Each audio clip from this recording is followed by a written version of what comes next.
Hey fam, What's up, y'all? Josiah, we got a question in our comments from a video, and what they were asking was, you've been living in these places on the continent of Africa. They picked a country, doesn't matter which one, and they were saying, is this the better country for me? I think we need to talk about that. What do you say? I say let's do it. Let's talk about the best country for you to live in. One night can we last till the sunrise? Yeah, there's a way that you can arrive at the better country to live in. The better country is the one that fits you. Yes, you personally, your preferences, not anybody else's. Nothing wrong with getting a little insight. We've asked people to in our journey, but it's got to be what works for you. And yeah, it definitely has to be something that works for you. I recall we were in elementary school. We used to say, you copycat, you copycat. Yeah. So in this case, though, it's going to be really some serious consequences if you copycat The wrong place. Yeah, Right. and it doesn't work out for you. So let's get into it. The deal is, a person needs to come up with some kind of process or system to be able to have an objective evaluation or criteria of what's important to them. That's what I think. Something that's organized and balances the subjective, your personal preference, and the objective. Some type of rating system like Google's top 5 or something like that. Yeah, and it doesn't even have to go so far as Google's top 5. It could, but I mean, Yeah. the mere fact that a person would take some consideration as to what's important to them is got a lot of weight to it, because it means they gave it some consideration and they valued their own feelings about it. So, like, what are some things that they would consider, even if they were things we did? Let's see, what comes to my mind is, do they like the government? Yes, the government system. The language. Do you want them to speak English, or are you open to like learning new language with some more? Healthcare system, That's huge. transportation. Yep. Can you do business? Yes. Oh, good Like one. or Yeah. digital nomad visa or something like that. What are the schools like if you're going to be a student or have children? I think those are things to list out. What are some ways that we did it that might help them? Well, one of the things that they can do then is to researching is so key. And your mother says this a lot. You say it a lot. Research, research, research. So you go find out. All right, let's pick a couple. Let's say the whether you can start a business there or not. All right, so you create a way of writing it down. Writing it down is so important, because we try to walk around with things in our head, and it's like when you're like buying a house or buying a car. It's like on Monday you see something that catches your fancy, and then on Wednesday you see something else that catches your fancy. But if you didn't write down what was important to your fancy, you will drift and you'll be cast about. Yes, It'll go yes. out of your brain. So if you're saying that one of the important things to you is a country where you can start your business and get it off the ground in a particular fashion, you would note that down and then get online, do some research, talk to some people, and especially if you can pull off a scouting trip. But let's say this is before you even get a scouting trip, because you're trying to nail it down to like maybe 3 countries or something like that. 3 is good. And so you write down that one, and you assign a number based on what you feel is what you want to attribute to that country's level of the ability to start your own business there. Nice. Is what you want to do. Maybe the highest number being the best. It could be Yes. 1 to 5, Absolutely. 1 to 10. Yeah. No, 1 to 5 is just perfect. Yeah, like movies, 5 stars is the best. Yes, thank you. And so once you got that going on, then when you compare things, you'll see where it landed. And it may not land, meaning the country that you're picking. Yeah. It may not land where you think it Might not be lands. as high as you want. Might not be as low as you thought, because in the list, you're comparing it to your research, right? Yeah. Okay. So let me There you go. bounce it off you. Give you an Okay. example. So I'm gonna give you some choices. All right. So I want you to just honestly tell me, out of the blue, first reaction. Which city would you prefer out of these 3? Okay. Lisbon, Portugal; Kigali, Rwanda; Johannesburg, South Africa. Pick one. How about Lisbon, Portugal? Okay. Fine. Lisbon, Portugal. All right. So let's say you haven't gone anywhere yet. And what you do is you start using the point system that we just talked about. And you're finding out in your research on internet, Google searches and things like that, that for a place to start a business in, that actually Johannesburg, South Africa is getting more points on that particular line item than Lisbon, Portugal. And then what you do is you kind of look over your shoulder and you look over your other shoulder, even though you're by yourself, and you kind of, you erase.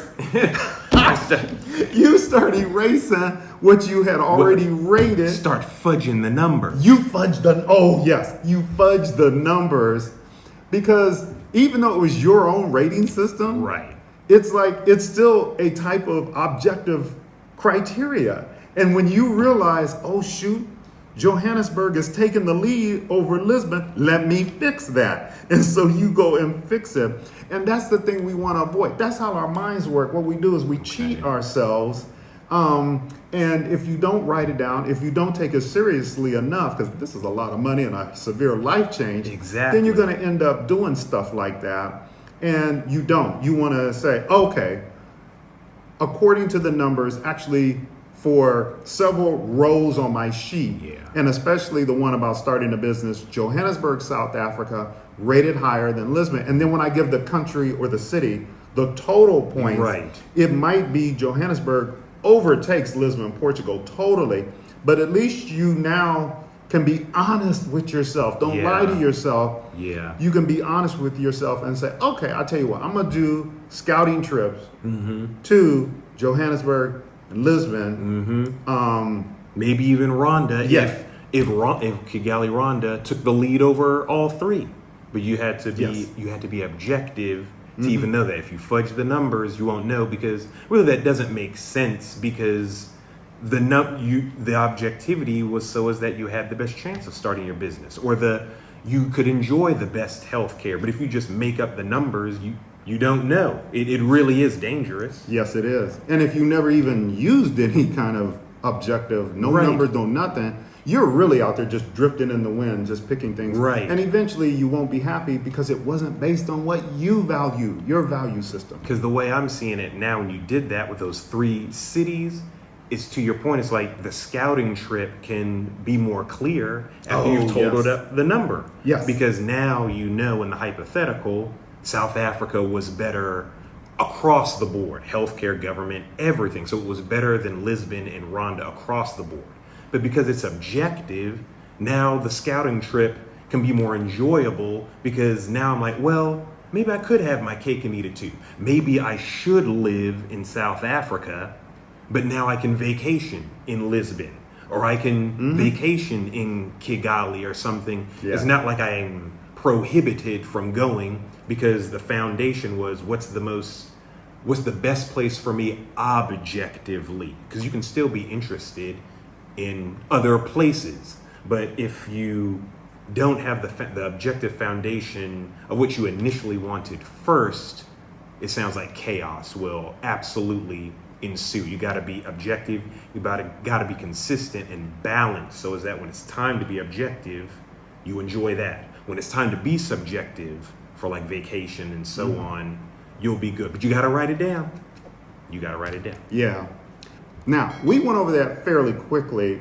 Can you talk about how someone can actually, if they're interested in learning more about how to do that? See, that reminds me of our workshop that we have at the time of this recording. It's Sunday, January 26th.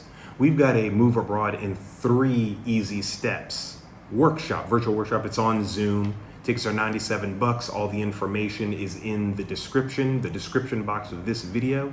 And so we'll go more at length on Sunday about objectively mapping out and creating a point system for the places that you want to go. The online archives that we use to like compare and contrast, so that you can be objective, know what's really good for you or your family if you're going with a family.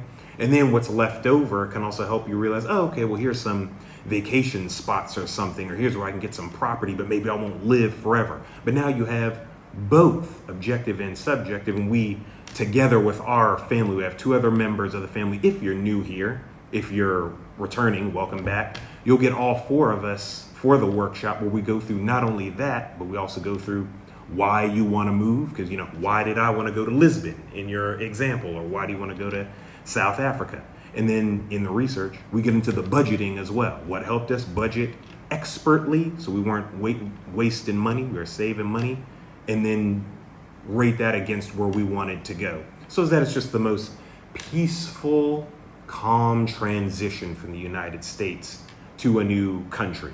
With that, you also get automatically enrolled into our in-depth course, where we just go on and on and on about every step that we took, including the step that we just did here.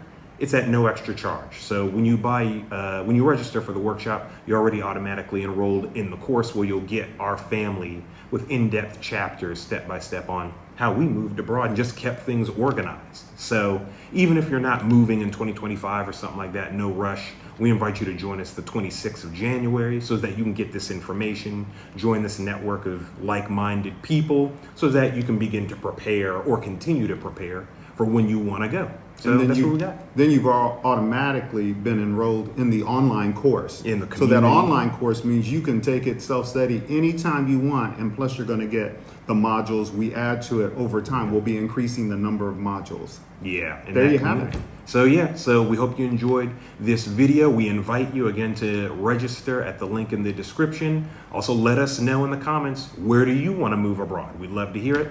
And with that, we'll see y'all on the next video. Peace.